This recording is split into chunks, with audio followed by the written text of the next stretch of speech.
បងមកតាមក្បួនព្រះអាចារ្យ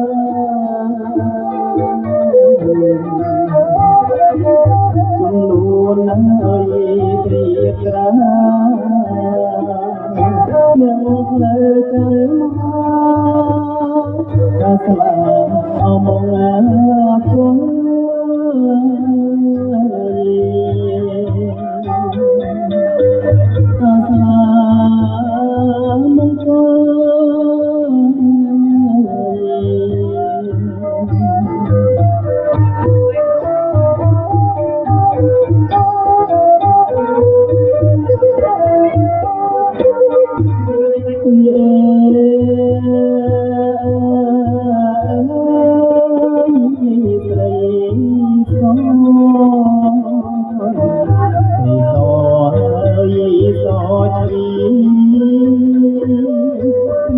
បា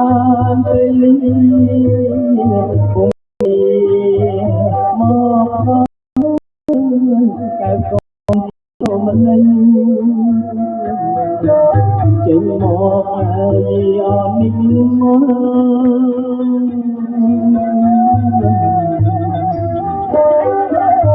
មហាឡើងគោលសំថ្មមុនចិនចោគួរបងចិនចោគួរ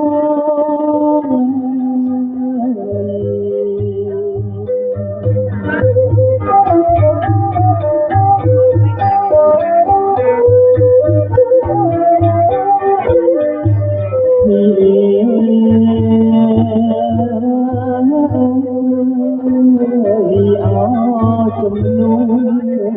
ជួនជាប់ចិត្តណាស់ជីវិតតាមអូនប្រាថ្នាស្នេហាមានបងជា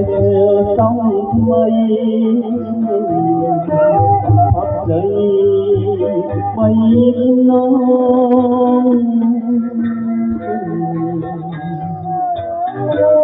ជំនួនហើយចំឡងជំនួនចំឡងនៅថ្ងៃអមមកខ្លួន